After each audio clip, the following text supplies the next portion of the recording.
October 1962. The world stood on the edge of a nuclear abyss. Two superpowers, the United States and the Soviet Union, were engaged in a perilous standoff, their fingers hovering over the red button that could obliterate humanity. For 13 nerve-wracking days, the fate of the world hung in the balance. How did we get here?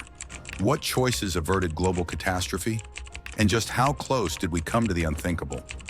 Today, we unravel the full story of the Cuban Missile Crisis, a tale of brinkmanship, diplomacy, and survival. To understand the Cuban Missile Crisis, we must first delve into the Cold War, a period of geopolitical tension between the United States and the Soviet Union that defined the second half of the 20th century. Born from the ashes of World War II, the Cold War was not a conventional conflict. It was a battle of ideologies, with capitalism and democracy on one side, and communism and authoritarianism on the other. By the late 1950s, this rivalry had evolved into an arms race. Both superpowers were amassing nuclear weapons at an alarming rate. The United States had stationed nuclear missiles in Turkey and Italy, directly threatening the Soviet Union. Meanwhile, the Soviet Union, led by Premier Nikita Khrushchev, sought ways to counteract America's strategic advantage. Cuba became a pivotal piece in this chess game. Just 90 miles from Florida, the island nation had undergone a revolution in 1959. Fidel Castro overthrew the US-backed Batista regime and aligned himself with the Soviet Union. Cuba's communist government provided the USSR with a foothold in the Western Hemisphere, alarming US policymakers. In April 1961, the US attempted to overthrow Castro in the failed Bay of Pigs invasion. This misstep not only solidified Castro's grip on power, but also pushed him closer to Khrushchev. The stage was set for one of the most dangerous confrontations in modern history.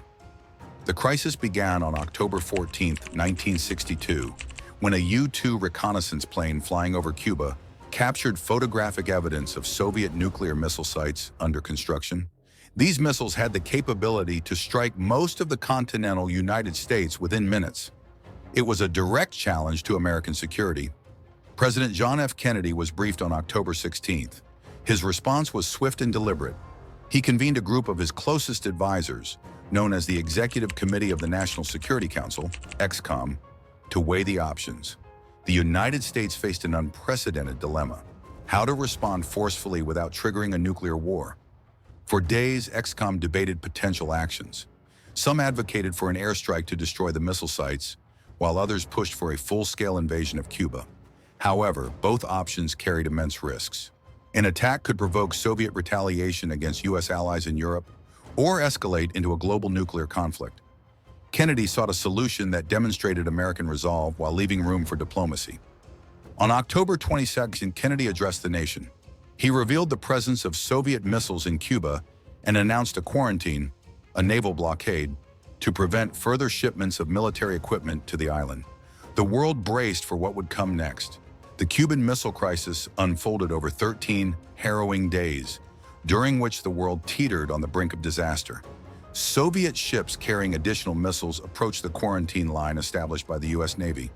The question loomed: would Khrushchev order his ships to breach the blockade, forcing a military confrontation? Tensions escalated as US forces moved to DEFCON 2, the highest level of military readiness short of war. Across the globe, people watched anxiously as events unfolded. Schools conducted nuclear drills, families built fallout shelters, and governments prepared for the worst. Meanwhile, back-channel communications between Washington and Moscow played a crucial role.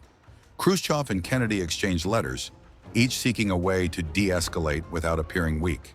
The stakes were incredibly high. For Kennedy, allowing the missiles to remain in Cuba was unacceptable. For Khrushchev, withdrawing them would be a humiliating concession. Amidst the tension, a U.S. reconnaissance plane was shot down over Cuba on October 27th, killing the pilot. This incident, known as Black Saturday, brought the crisis to its peak. Many feared it would be the spark that ignited a full-scale war. Yet even in this darkest hour, both leaders resisted the urge to escalate further. During these 13 days, the world witnessed an unprecedented level of brinkmanship. U.S. Navy vessels intercepted Soviet ships to enforce the blockade. Each encounter carried the risk of a skirmish that could spiral out of control. Kennedy's public stance was firm, but behind the scenes he relied heavily on diplomacy to avoid catastrophe.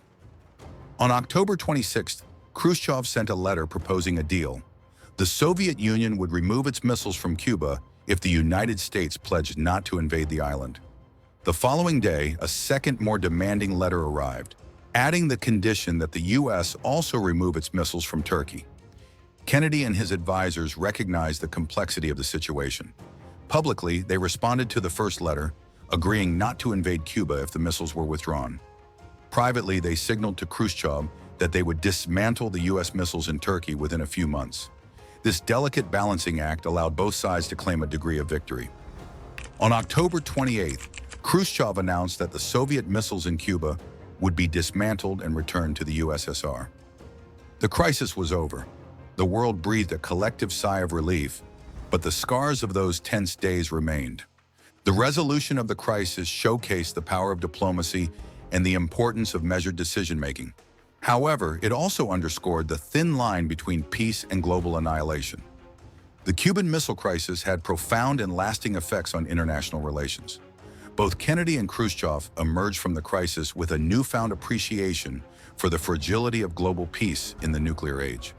In its aftermath, the superpowers took steps to prevent such a dangerous standoff from happening again. One significant outcome was the establishment of the Hotline, a direct communication link between Washington and Moscow to facilitate swift dialogue during future crises. The crisis also paved the way for arms control agreements, including the Nuclear Test Ban Treaty of 1963. For Kennedy, the resolution of the crisis solidified his reputation as a skilled leader who had navigated the world's most perilous moment.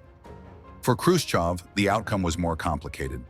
While he avoided war and secured a U.S. pledge not to invade Cuba, his perceived capitulation weakened his position within the Soviet Union. 2 years later, he was removed from power. The Cuban Missile Crisis remains a defining moment in the Cold War and a stark reminder of the dangers of nuclear brinkmanship. It demonstrated the importance of communication, restraint, and diplomacy in resolving even the most seemingly intractable conflicts. Beyond its immediate consequences, the crisis left a lasting cultural impact. Films, books, and documentaries have depicted those 13 days, emphasizing the tension and stakes involved. Scholars have studied the crisis to extract lessons on leadership, strategy, and the ethics of nuclear deterrence. The story of the Cuban Missile Crisis is one of courage, calculation, and compromise. It's a testament to the thin line between peace and destruction and the power of diplomacy in averting catastrophe. As we navigate the complexities of today's global challenges, the lessons of 1962 remind us of the enduring importance of dialogue and cooperation. Thank you for joining us on this journey into history. If you found this story insightful, please like, subscribe, and hit the bell icon for more captivating tales of conflict, courage, and resolution from around the globe. Until next time, keep exploring the past to shape a better future.